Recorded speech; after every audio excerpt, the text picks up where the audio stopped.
क्या था वो, अमोनियम सल्फेट है ना श्रेया, यही था ना, अमोनियम सल्फेट था, अमोनियम फॉस्फेट था।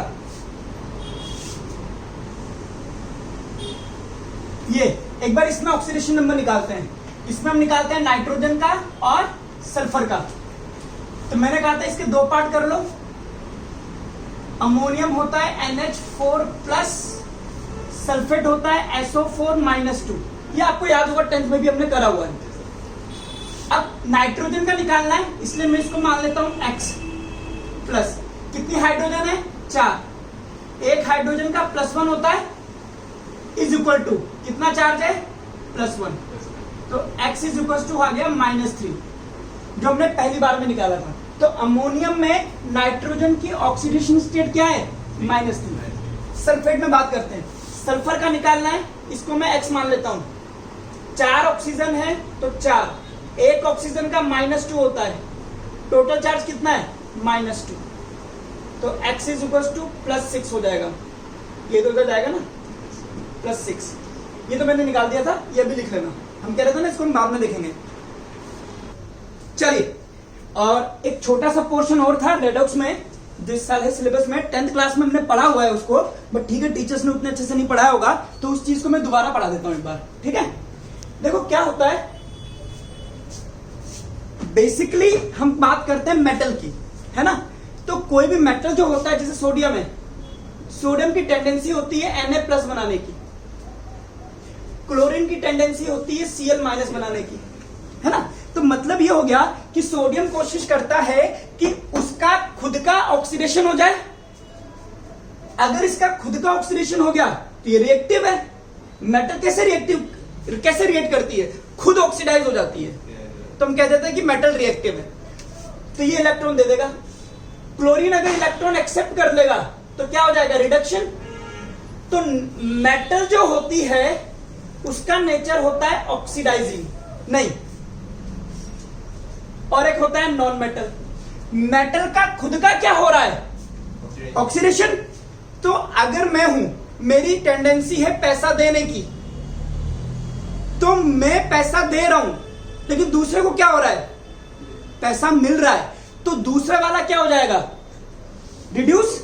भाई देखो, सोडियम और क्लोरीन दो चीजें, सोडियम की टेंडेंसी इलेक्ट्रॉन देने की, और सोडियम बना लेता है Na+, क्लोरीन इलेक्ट्रॉन ले लेता है तो बना लेता है Cl-। मैं आपसे बोलूं सोडियम का क्या हुआ है ऑक्सीडेशन, क्लोरीन का क्या हुआ है रिडक्शन, बस क्लोरीन का रिडक्शन करा किसने सोडियम ने। अगर सोडियम इसको इलेक्ट्रॉन नहीं देता तो क्लोरीन का रिडक्शन नहीं होता, तो सोडियम क्या हो गया रिड्यूसिंग एजेंट। क्लोरीन का क्या हुआ है रिडक्शन। अगर क्लोरीन सोडियम से इलेक्ट्रॉन नहीं लेता तो सोडियम का ऑक्सीडेशन भी नहीं होता, तो क्लोरीन ने सोडियम का ऑक्सीडेशन कर दिया है, इसलिए chlorine will be called as oxidizing agent. तो बेसिकली रिड्यूसिंग एजेंट वो एलिमेंट होता है जिसका खुद का क्या हो जाता है oxidation.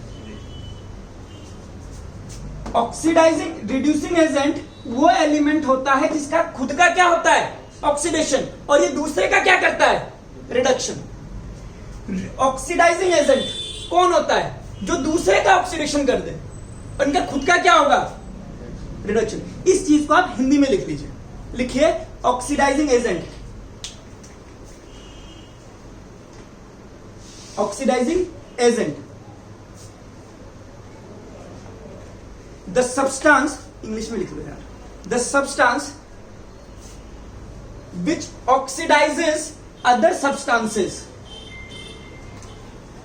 The substance which oxidizes other substance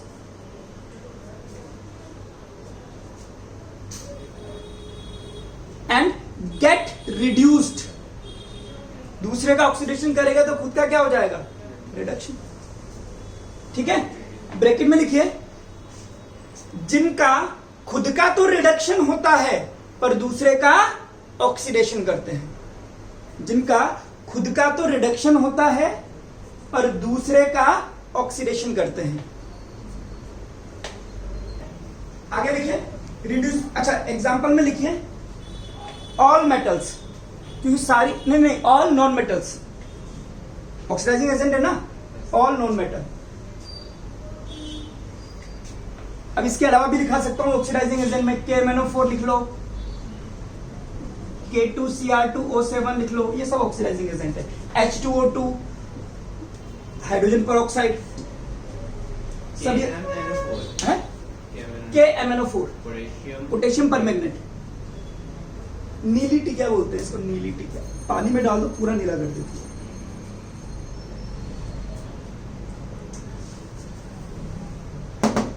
लिखिए रिड्यूसिंग एजेंट,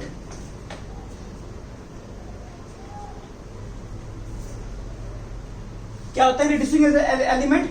दूसरे को क्या कर देगा? रिड्यूस, और इसका खुद का क्या होगा?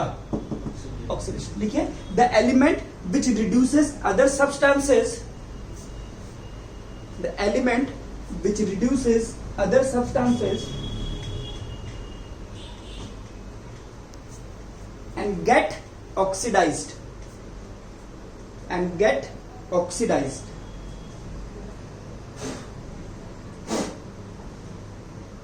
ठीक है, हिंदी में लिख लो, जो दूसरे का तो रिडक्शन करते हैं बट खुद का ऑक्सीडेशन हो जाता है, जो दूसरे का रिडक्शन करे खुद का ऑक्सीडेशन हो जाता है।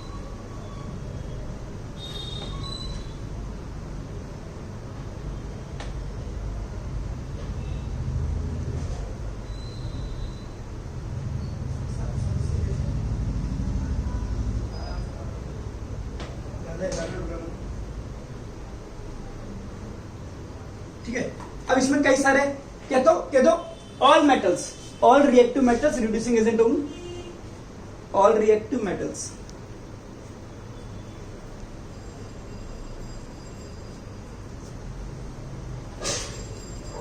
चलिए ओके, तो ये मैंने बेसिकली आपको ऑक्सीडाइजिंग एजेंट रिड्यूसिंग एजेंट बता दिया, बट मैं बताना कुछ और चाह रहा था।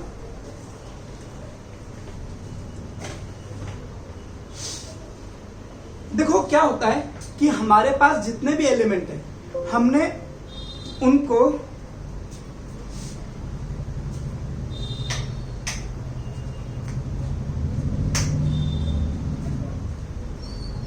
हाँ, तो हमारे पास जितने भी मेटल्स हैं, नॉन मेटल्स हैं, उनको उनकी रिएक्टिविटी के बेस पर जमा लिया। अब दिक्कत यह आती है कि अगर हम मेटल को अरेंज करते हैं तो इनका ऑक्सीडेशन होता है, अगर मैं नॉन मेटल को अरेंज करता हूं तो इनका रिडक्शन होता है। तो मैं एक ऐसी सीरीज बनाना चाह रहा था जिसमें मेटल नॉन मेटल सारी डाल दूं और एक बेस पर डालूं, मतलब या तो ऑक्सीडेशन के बेस पर डालूंगा या रिडक्शन के बेस पर डालूंगा। तो एक सीरीज बनाई गई, रिडक्शन के बेस पर बनाई गई। उस सीरीज को हम बोलते हैं इलेक्ट्रोकेमिकल सीरीज, जो हम पढ़ेंगे 12th क्लास में। बट उस सीरीज आपको याद कर लेनी चाहिए, उससे हमें काफी चीजें पता लग जाती हैं। ठीक है, तो लिखिए इलेक्ट्रोकेमिकल सीरीज, सीरीज, और लिखना बेसिक आइडिया दे रहा हूं सिर्फ, बाकी आप 12th में पढ़ेंगे। बेसिक आइडिया, ठीक है, 10 electrochemical series, basic idea, basic idea बिल्कुल लिखिए। The series of elements, the series of elements on the basis of their reduction potential, on the basis of their reduction potential is called as electrochemical series, is called as electrochemical series, electrochemical series। अब आपको क्या करना है कि आपका जो sheet है उसमें इधर से लिखना शुरू कर देना, टॉप टू बॉटम यहां तक। ठीक है, चलिए लिखिए। मेरे पास बोर्ड नहीं है तो वरना मैं भी लिख देता, लिखना शुरू कीजिए।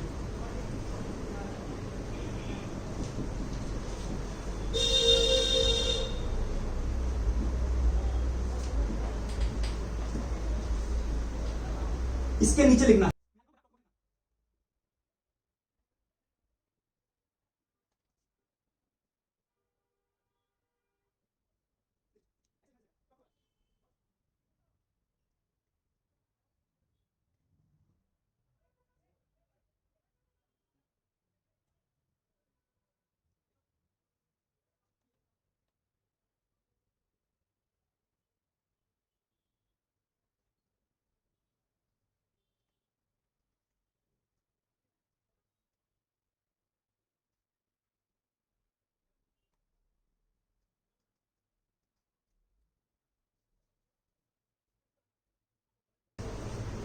चलिए अब हाँ, तीन बताना है, CR, CD और SN। Cr होता है क्रोमियम, और Cd होता है कैडमियम, और Sn होता है स्टेनस टिन। लिख लो, Cr chromium, cadmium, tin. Tin को बोलते हैं स्टेनस। अच्छा, इसका रिडक्शन पोटेंशियल -2 पॉइंट समथिंग है। सुनना, हाइड्रोजन का है 0 और इसका है +2 पॉइंट समथिंग, ऐसा मान लीजिए। मतलब ये जो आपने टॉप टू बॉटम लिखा है, इसमें रिडक्शन पोटेंशियल बढ़ रहा है ना? जो आपने लिखा है एक साइड में, तो ऊपर वाले का सबसे कम, हाइड्रोजन का 0, फिर ये पॉजिटिव में। लिखिए पहली लाइन साइड में, आपने इधर सीरीज लिख दी पूरी। अब यहां पे पहला पॉइंट लिखिए, top to bottom reduction potential is increasing. Top to bottom first point, reduction potential is increasing.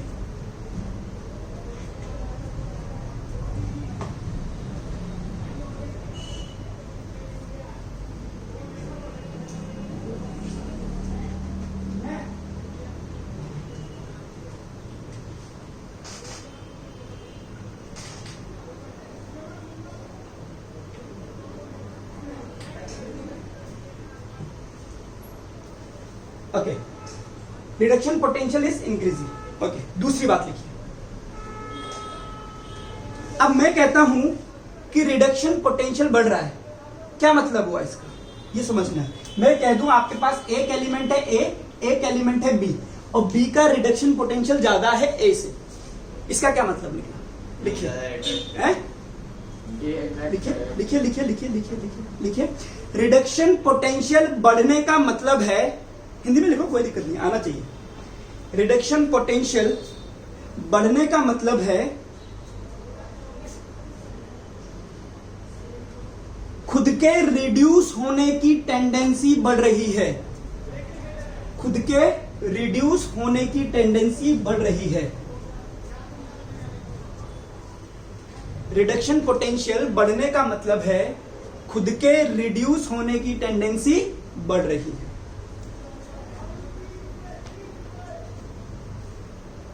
ठीक है,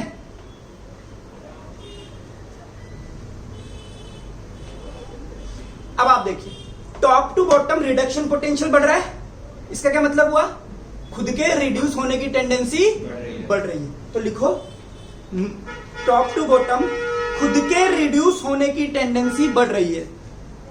टॉप टू बॉटम खुद के रिड्यूस होने की टेंडेंसी बढ़ रही है। अब मुझे बताइए, सोडियम और मैग्नीज अगर दोनों एक साथ दे दिए जाए, किसके खुद के रिड्यूस होने की टेंडेंसी ज्यादा है? मैग्नीज के, क्योंकि इसका रिडक्शन पोटेंशियल ज्यादा है। अब ये खुद रिड्यूस हो जाएगा तो दूसरे को क्या करेगा? ऑक्सीडेशन। तो इन दोनों में से बेटर ऑक्सीडाइजिंग एजेंट कौन है? मैग्नीज। समझ रहे हो? चीजें ऐसे समझनी है। अगर मैं आपसे बोल दूं top to bottom reduction potential बढ़ रहा है, तो दो एलिमेंट दे दूं कि इन दोनों में से कौन ज्यादा रिड्यूस होगा? कि मैग्नीज। यानी कि manganese is more reactive than sodium. लिखो, ठीक है? अच्छा, ठीक है, रुक जाओ। अब जरा सोचो, मैं आपको एक रिएक्शन देता हूं, सुनना। मैंने आपको दिया आयरन कॉपर सल्फेट के सॉल्यूशन में डाला, या कॉपर को आयरन सल्फेट के सॉल्यूशन में डाला, और ये रिएक्शन होती है FeSO4 प्लस कॉपर, और ये रिएक्शन होती है copper sulphate plus Fe। Clear? मैं आपसे, इनमें से एक रिएक्शन तो नेचर में होती है, दूसरी नहीं होती है। आप कैसे पता करोगे कि कौन सी रिएक्शन होती है? इधर सोचो, आयरन का ऑक्सीडेशन नंबर 0, गलत है ना, जो सिंपल मेटल होती है। कॉपर का ऑक्सीडेशन नंबर 0। कॉपर सल्फेट में कॉपर +2 होता है, सल्फेट -2 होता है, तो कॉपर का ऑक्सीडेशन नंबर है +2। आयरन का ऑक्सीडेशन नंबर +2। इधर आओ, कॉपर का क्या है? 0, आयरन का क्या है? 0। FeSO4 में +2 +2। अगर आप यहां देखोगे ये 0 से +2 हो रहा है, यानी कि क्या हो रहा है? ऑक्सीडेशन। कॉपर +2 से कहां जा रहा है? 0, यानी कि ये क्या हो रहा है? रिडक्शन। अब मुझे बताइए आयरन और कॉपर इन दोनों में से किसके रिड्यूस होने की टेंडेंसी ज्यादा है? कॉपर की। रिएक्टिविटी सीरीज में कॉपर नीचे आ रही। क्या कॉपर का रिडक्शन हो रहा है? क्या कॉपर का रिडक्शन हो रहा है? +2 से 0 हो तो रहा है, हो रहा है, यानी कि ये रिएक्शन पॉसिबल। यहां देखो कॉपर 0 से +2 में जा रहा है, क्या हो रहा है इसका? ऑक्सीडेशन। और इसका क्या हो रहा है? रिडक्शन। अभी हमने पढ़ा कि आयरन और कॉपर में से कॉपर के रिड्यूस होने की टेंडेंसी ज्यादा होती है, तो किसका रिडक्शन होना चाहिए? कॉपर का। यहां क्या हो रहा है कॉपर का? ऑक्सीडेशन, यानी कि ये रिएक्शन पॉसिबल नहीं है। आया मजा? हाँ। अब सुनो 10th क्लास में इसको कैसे पढ़ाते थे? हम कहते थे iron is more reactive than copper, hence iron displaces copper from its salt solution. Iron copper से ज्यादा रिएक्टिव है, इसलिए आयरन ने कॉपर को डिस्प्लेस कर दिया। बट रियलिटी यह है कि आयरन रिएक्टिव है क्यों? क्योंकि आयरन रिएक्टिविटी सीरीज जो आपके पास इलेक्ट्रोकेमिकल सीरीज है उसमें ऊपर आता है और कॉपर नीचे आता है। इसका मतलब जो ऊपर आ रहा है वो नीचे वाले को डिस्प्लेस करेगा कि नीचे वाला ऊपर वाले को कर देगा? ऊपर वाला नीचे वाले को। तो ये लिखिए और फिर एक लाइन लिखाते हैं। या रुको, पहले लिख लो। ऊपर वाला नीचे वाले को, ऊपर वाला नीचे वाले को नीचे वाले के सॉल्यूशन से, ऊपर वाला नीचे वाले को नीचे वाले के सॉल्यूशन से डिस्प्लेस कर देगा।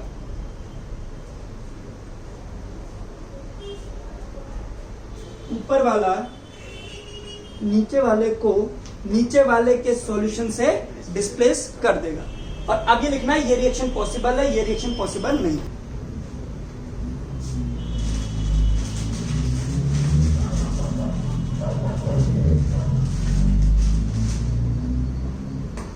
ठीक है, अब मैं फिर से एक रिएक्शन लिख रहा हूं, बताना पॉसिबल है या नहीं। अच्छा, ये कैसे आता है? क्वेश्चन कैसे पूछता है? क्या कॉपर सल्फेट के सॉल्यूशन को आयरन के कंटेनर में रख सकते हो? तो बस आप ये देख लो कि क्या रिएक्शन होगी या नहीं होगी।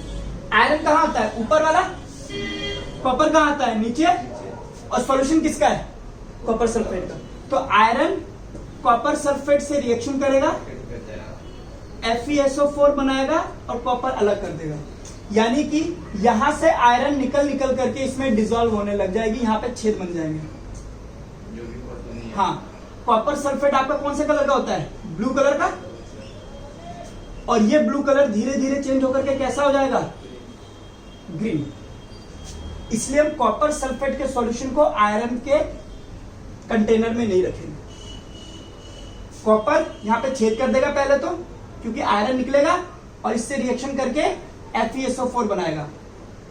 ठीक है, और कॉपर आपका जो बनेगा वो ऊपर की तरफ ग्रे कलर का बैठने लग जाएगा और सॉल्यूशन आयरन सल्फेट का बनने की वजह से ब्लू से ग्रीन हो जाएगा। ये आपने 8th क्लास से पढ़ा हुआ मेरे हिसाब से।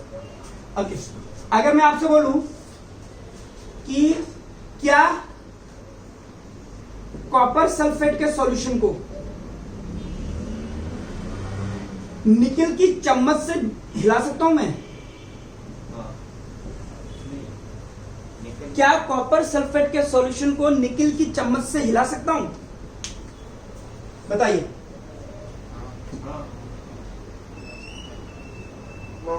नहीं हिला सकते। बट डिसॉल्व हो रिएक्ट कर जाएगा। रिएक्ट कर गया ना, तो फिर नहीं हिला सकते ना। देखो निकेल आता है ऊपर, देखो है ना ऊपर की तरफ निकेल। नीचे क्या आ रहा है कॉपर, तो ऊपर वाला नीचे वाले के सॉल्यूशन से तो रिएक्ट कर जाएगा, तो आप नहीं ला सकते। इस तरह के क्वेश्चन बनते हैं। ओके, अब बात आती है सीरीज आप कैसे हो, लिखो इसकी ट्रिक।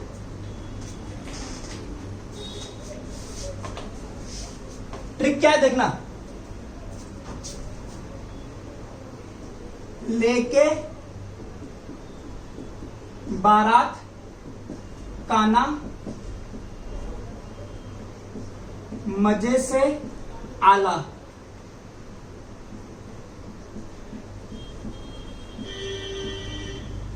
मन जब करे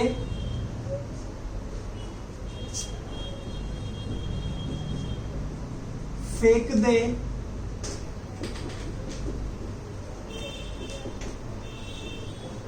निगाहें सुंदरी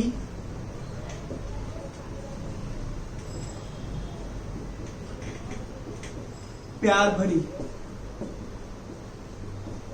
हाँ क्यों मरने आगे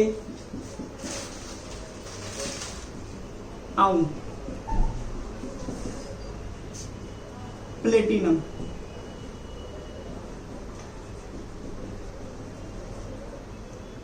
और उल्टे में फ्लोरीन, क्लोरीन, ब्रोमीन और आयोडीन, उसके बीच में Fe+3। बस लिख लो। लेके बारात काना मजे से आला, मन जो करे फेंक दे निगाहें सुंदरी प्यार भरी, हाँ क्यों मरने आगे आऊं प्लेटिनम, और उल्टा फ्लोरीन, क्लोरीन, ब्रोमीन, आयोडीन। लिख लीजिए इसको।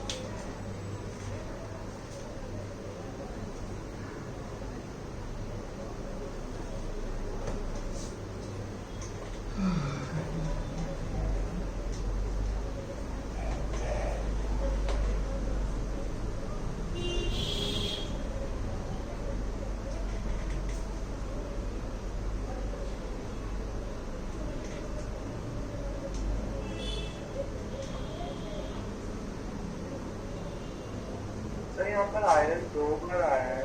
हाँ, एक बार +2 है, एक +3 है। ऊपर वाला +2 है, ये वाला। तो +2 से ज्यादा रिड्यूस होने की टेंडेंसी +3 की होती है, यानी कि +3 इज मोर रिएक्टिव देन +2।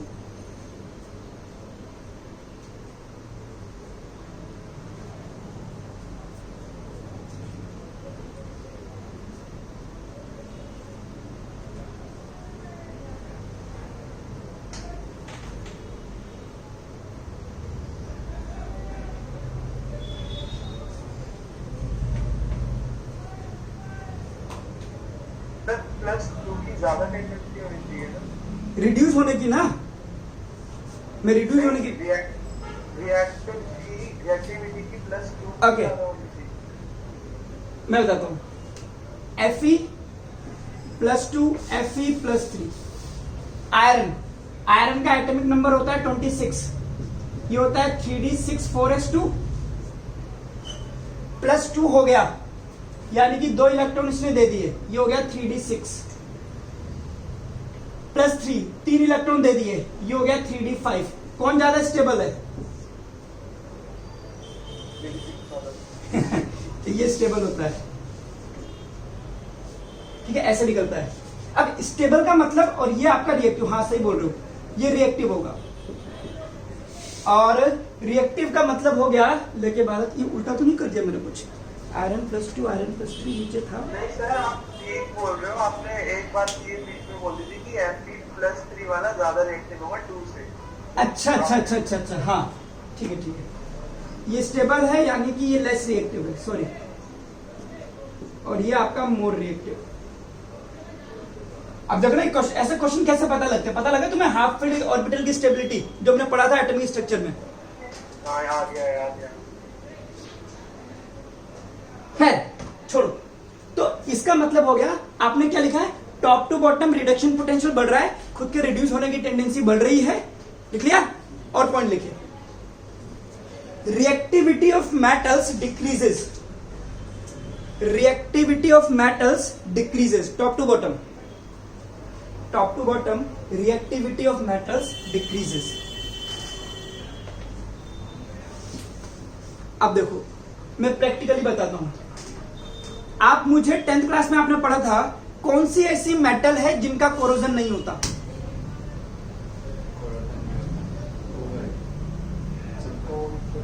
बोलो।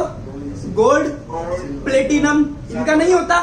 देखो टॉप टू बॉटम आइए, नीचे की तरफ प्लेटिनम आ रहा है। प्लेटिनम रिएक्टिव नहीं है ना, इसलिए उसका ऑक्सीडेशन नहीं होता।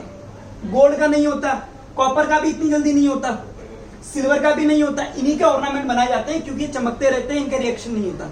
लेकिन सोडियम रिएक्टिव है ससुरी, सोडियम रिएक्टिव है। सोडियम को पानी में डालो, आग लगा देगी 2 मिनट में। तो ये कह रहा हूं मैं, इवन हाइड्रोजन का इलेक्ट्रोड पोटेंशियल कितना होता है? 0। अब हाइड्रोजन से नीचे जो मेटल्स आ रही हैं ये कम रिएक्टिव होती है। इवन हमने एक प्रॉपर्टी पढ़ी थी कि मेटल जब एसिड से रिएक्शन करती है तो हाइड्रोजन गैस देती है। मेटल नॉन मेटल में पढ़ा था ये मैंने। मेटल जब एसिड से रिएक्शन करती है तो हाइड्रोजन गैस देती है, लेकिन कॉपर, सिल्वर, गोल्ड, प्लेटिनम ये लोग नहीं देते। वजह लेस रिएक्टिव मेटल।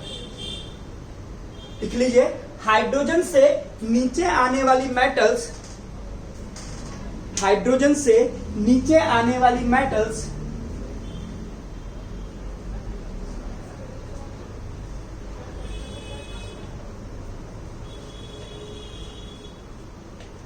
एसिड से हाइड्रोजन गैस डिस्प्लेस नहीं करती।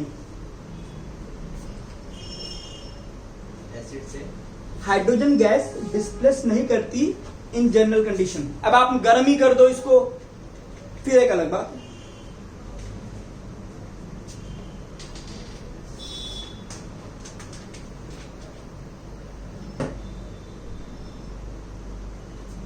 ठीक है, तो ये आपके पास मैंने एक बेसिक आइडिया दे दिया।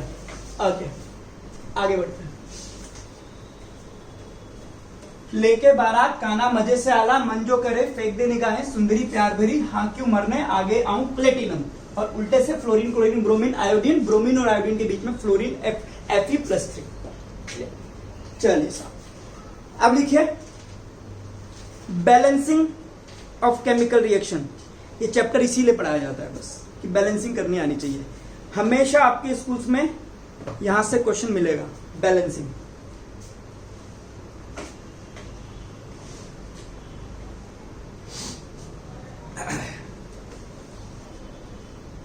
तो बैलेंसिंग हम 3 तरह की रिएक्शन के लिए पढ़ने वाले हैं। पहले हम पढ़ेंगे, कहते हैं उसको कि नॉन आयनिक रिएक्शंस है, उनकी बैलेंसिंग हमने करी हुई है 10th क्लास में, बट वो करिए तुक्का मारो विधि से, हिट एंड ट्रायल मेथड। 2 लिख दिया, हुआ तो हुआ, नहीं तो 3 लिख दिया, वो जनरली नहीं पूछता आपसे। फिर दूसरी बैलेंसिंग आती है आयनिक रिएक्शंस की, कुछ स्कूलों में वो पूछा जाता है। और सबसे इंपॉर्टेंट जो आती है वो आती है तीसरी वाला मेथड, हाफ रिएक्शन मेथड। वो पूछा ही पूछा जाता है, वही इंपॉर्टेंट है, बट हम तीनों पढ़ेंगे। ठीक है, ओके। तो इसके कुछ स्टेप्स हैं, वो स्टेप्स मैं आपको लिखा देता हूं। ठीक है, पार्टीशन कीजिए और लिखिए for non ionic reactions.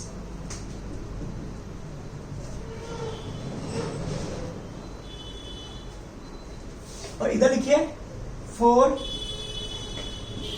Ionic reactions.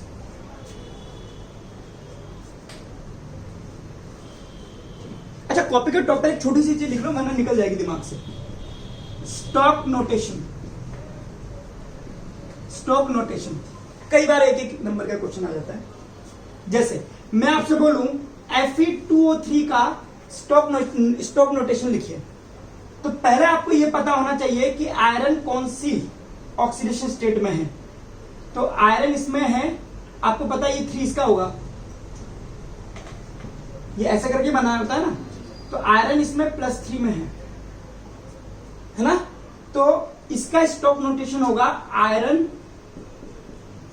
3rd oxide. खत्म।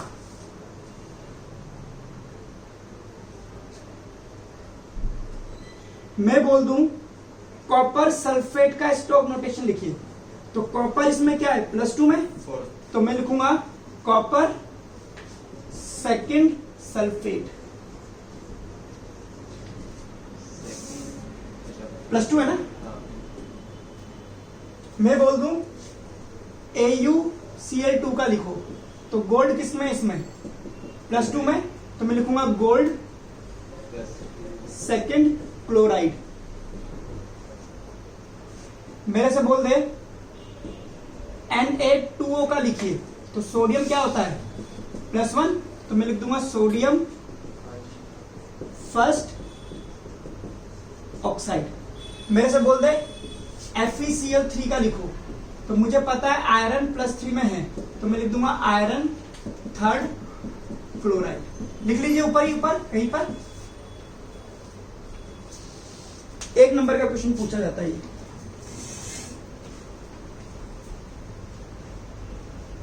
क्योंकि निकल जाता है दिमाग से पढ़ाना।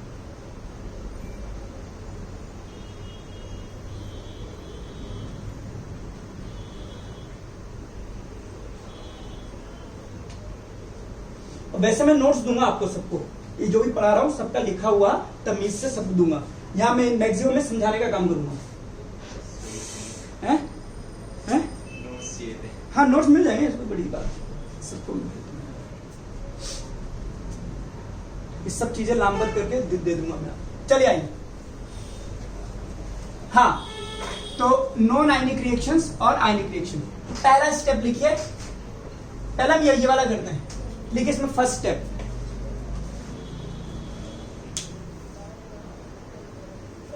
Balance the atoms whose oxidation number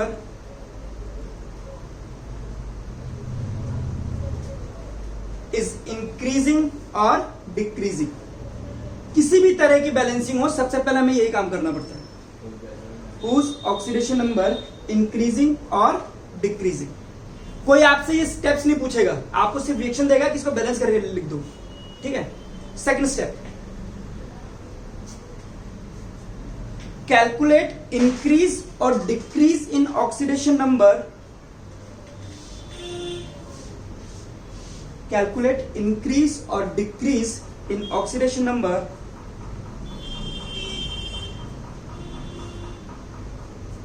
and balance it. बताऊंगा क्या मतलब है। Decrease in oxidation number and balance it. चलिए third step, balance all the atoms, balance all the atoms other than hydrogen and oxygen, other than hydrogen and oxygen।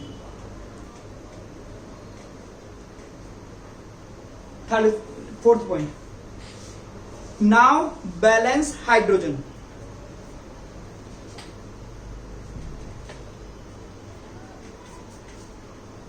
now balance hydrogen with the help of water, with the help of water,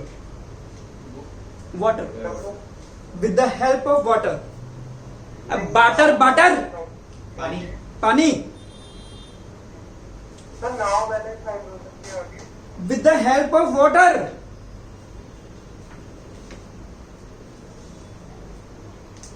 चलिए ठीक है, उस वाले में आ जाइए, लिखवाई देता हूं उसको भी। कैलकुलेट इंक्रीज, पहला वाला पॉइंट वही वाला कॉपी कर दो, जो इधर लिखा है ना वही वाला लिख दो पूरा। First balance the atom whose oxidation number is increasing और डिक्रीजिंग, ठीक है। सेकंड पॉइंट भी सेम लिख दीजिए। थर्ड पॉइंट लिखिए, balance oxygen with the help of water, balance oxygen with the help of water. अब इसमें तीसरी चीज क्या करनी, चौथी चीज क्या करनी है, आयनिक रिएक्शन है, इसमें हमें चार्ज भी बैलेंस करना है, ठीक है। लिखिए, now balance the charge, now balance the charge. इसमें सब पॉइंट लिखिए, बैलेंस द चार्ज में ए पॉइंट लिख लिया, फिर बी पॉइंट लिखिए। ए में लिखिए बैलेंस द चार्ज में ए पॉइंट लिखिए, in acidic medium by H plus ion, in acidic medium by H plus ion, और बी में लिखिए in basic medium by OH minus ion. ठीक है, OH माइनस, एसिडिक मीडियम में H plus से, basic medium में OH minus. ठीक है, चलिए चार्ज बैलेंस। लास्ट में एक बात और लिख लीजिए, अगला point,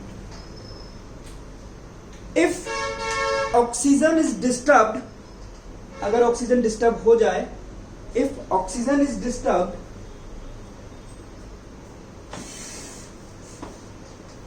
balance it with the help of water. ठीक है, अब चलो एग्जांपल करते हैं, क्या करके कैसे करना है देखना। सबसे पहले मैं एक रिएक्शन लिखता हूं, magnesium plus HNO3 gives rise to magnesium nitrate plus N2O। ये रिएक्शन लिखिए पहले, ये क्वेश्चन है, इस रिएक्शन को हमें बैलेंस करना है। अब देखिए सॉल्यूशन, हमेशा जो क्वेश्चन वाली रिएक्शन दूंगा उसको मत छेड़ना, क्योंकि बाद में रिवाइज करोगे तो पता नहीं लगेगा कि क्या दिया था क्या कर दिया। अब सॉल्यूशन में इस रिएक्शन को दोबारा लिखिए, magnesium plus HNO3 magnesium nitrate plus N2O। ठीक है, सुनो, पहले तो आपको यह पता करना पड़ेगा कि इस रिएक्शन में किसका ऑक्सीडेशन नंबर बदल रहा है, क्योंकि उसी का ऑक्सीडेशन हुआ होगा, उसी का रिडक्शन हुआ होगा। जनरल रिएक्शन में हाइड्रोजन का ऑक्सीडेशन नंबर चेंज नहीं होता, ऑक्सीजन का नहीं होता, क्लोरीन का नहीं होता, इनके फिक्स होते हैं। हाँ, ऑक्सीजन का तब हो सकता है जब एक तरफ पेरोक्साइड हो, एक तरफ ऑक्साइड हो, क्योंकि पेरोक्साइड अलग होता है, ऑक्साइड अलग होता है। क्लियर? तो मैग्नीशियम का ऑक्सीडेशन नंबर क्या है यहां पर? 0, कोई चार्ज नहीं है इस पे। हाइड्रोजन का तो +1 ही है। नाइट्रोजन का कितना है ये मैं निकालता हूं, HNO3 में नाइट्रोजन का निकालता हूं। हाइड्रोजन का कितना है? +1, नाइट्रोजन का मान लिया X, ऑक्सीजन का हो गया -2, 3 ऑक्सीजन, ओवरऑल चार्ज 0। तो ये निकाला तो ये हो गया -6, ये हो गया X इज इक्वल टू +5, तो मैंने यहां लिख दिया +5। ऑक्सीजन का -2 ही है, ठीक है, इसको लिखने की भी जरूरत नहीं है, क्योंकि ऑक्सीजन जनरली चेंज नहीं होता, तब तक नहीं होता जब तक कोई पेरोक्साइड सुपर ऑक्साइड नहीं आ जाता। ये थोड़ा सा आपको प्रैक्टिस से आएगा। यहां बात करते हैं मैग्नीशियम नाइट्रेट। नाइट्रेट आपको याद होगा NO3-1 होता है, याद है? क्योंकि देखो पता है कई चीजें कैसे कि सर मुझे तो नहीं पता, ये होता है। आपको NaNO3 पता है? पता है ना सोडियम नाइट्रेट का फॉर्मूला। तो ये कैसे बना होगा? सोडियम का तो 1 होता है और नाइट्रेट ये पूरा होता है, तो जब सोडियम का 1 हुआ, नाइट्रेट का -1 होगा, जब ये इधर आया होगा, ये इधर आया होगा, तभी तो बना होगा। ये चीज आपको आनी चाहिए, ये 10th और 11th की बात है। इवन अगर किसी को इस चीज में दिक्कत है तो एक काम करना, YouTube पे मेरा चैनल खोलना, 10th क्लास वाला फोल्डर खोलना, उसमें बेसिक्स लेक्चर हैं। बेसिक में 3 लेक्चर है मेरे पास, 1, 2, 3। इसमें लेक्चर 2 और लेक्चर 3 देख लेना, आपको ये बेसिक्स क्लियर हो जाएंगे कि नाइट्रेट -1 होता है, +2 होता है, +3 होगा। ठीक है, चैनल का नाम आपको पता ही है,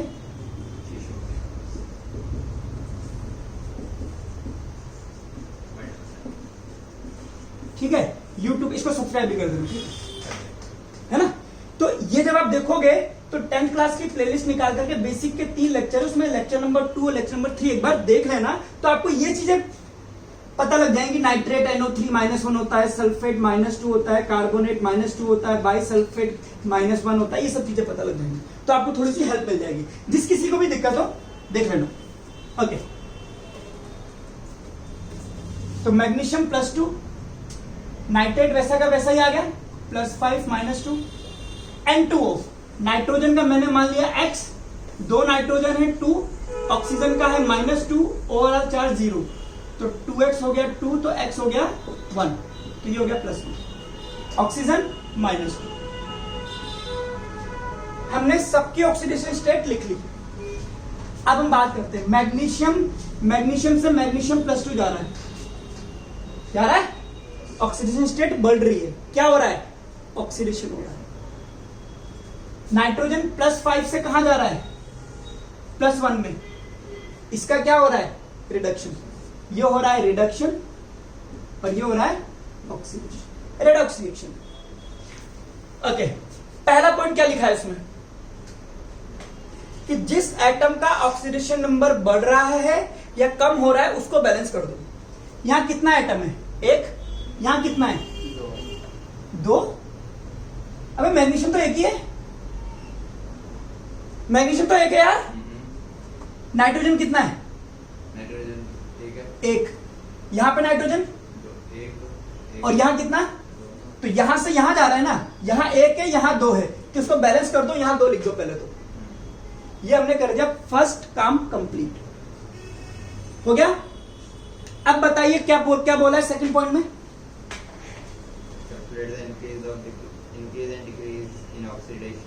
एंड बैलेंस इट।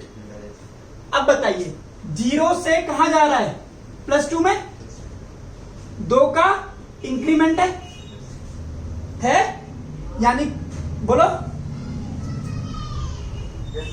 हाँ ओके।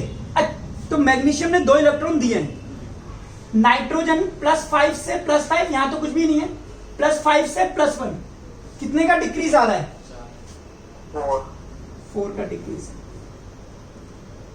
अब कितने एटम है नाइट्रोजन के, 2, तो एक एटम में 4 का डिक्रीज है, तो 2 एटम में कितने का डिक्रीज हो गया, 8 का। ठीक है, अब सुनो, क्या ऐसा हो सकता है कि मैंने आपको 2 रुपए दिए हों और आपको 8 रुपए मिल गए हो, नहीं होता। तो ये इलेक्ट्रॉन को बैलेंस करना है, जो मैंने लिखा है एंड बैलेंस इट, तो हमें ये बैलेंस करना है। ये 8 का डिक्रीमेंट और ये 2 का इंक्रीमेंट, यानी कि इसने 2 इलेक्ट्रॉन दिए हैं और इसको 8 मिल गए, ऐसा नहीं होता। इसलिए मुझे इसको 4 से मल्टीप्लाई करना पड़ेगा, ताकि 8 का इंक्रीमेंट हो गया और 8 का डिक्रीमेंट हो गया। 4 से मल्टीप्लाई तब करूंगा जब यहां भी 4 लिख दूंगा और यहां भी 4 कर दूंगा, हो गया। 8 का इंक्रीमेंट, 8 का डिक्रीमेंट, सेकंड स्टेप पूरा हो गया। थर्ड स्टेप बोलो, balance all the items other than hydrogen and oxygen. Magnesium देखिए बैलेंस है, 4 यहां पर, 4 यहां पर। हाइड्रोजन को नहीं देखना, इसमें मैग्नीशियम नाइट्रेट का फॉर्मूला गलत लिख दिया है। नहीं, मैग्नीशियम +2 होता है, नाइट्रेट -1 होता है, तो मैग्नीशियम नाइट्रेट हुआ NO3 का होल ट्वाइस। ठीक है, अब गिनो, नाइट्रोजन कितनी है यहां पर, 2, यहां नाइट्रोजन कितनी हो गई, 8 हो गई।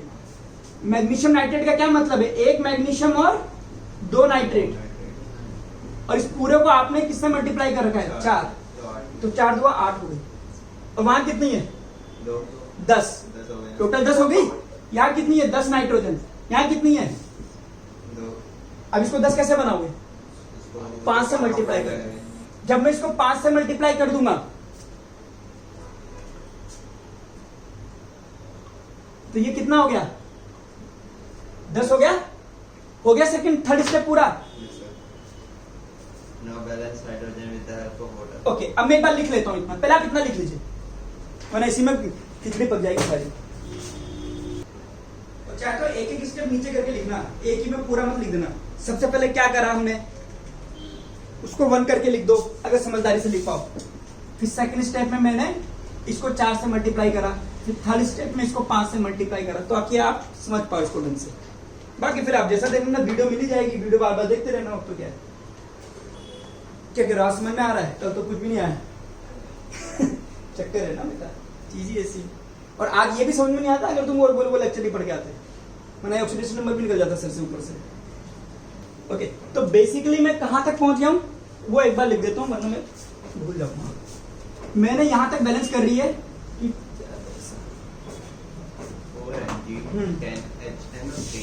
4 mg 10 HNO3 gives rise to 4 magnesium nitrate और N2O। यही हुआ है ना? ओके, बाकी सब हटा देता हूँ। आगे स्टेप बोलो, अगला क्या है? Next, now balance hydrogen with the help of water. Hydrogen देखो, अब हाइड्रोजन का कितना पंगा है? 10 हाइड्रोजन है और यहाँ पे कितनी है? एक भी नहीं है। तो यहाँ पे मुझे वाटर लगाना पड़ेगा। अगर मैंने एक वाटर लिखा तो 2 हाइड्रोजन आ गई। मुझे कितने हाइड्रोजन चाहिए? 10 चाहिए, तो मैं यहाँ क्या लिख दूंगा? 5। हाइड्रोजन बैलेंस हो गई।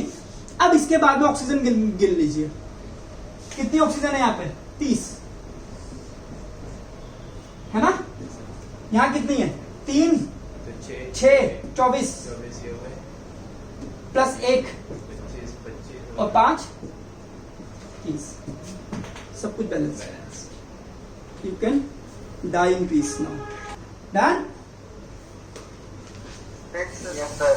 तो ये हुआ हमारा बैलेंसिंग का सिर्फ एक पार्ट। ये किसी भी स्कूल में नहीं पूछा जाता, बट फिर भी हमें कुछ आइडिया लग गया कि हाँ बैलेंसिंग में, और आगे तक हमें यही कुछ करना है। इसका बढ़ेगा, उसका कम होगा, ये सब करना है। ठीक है?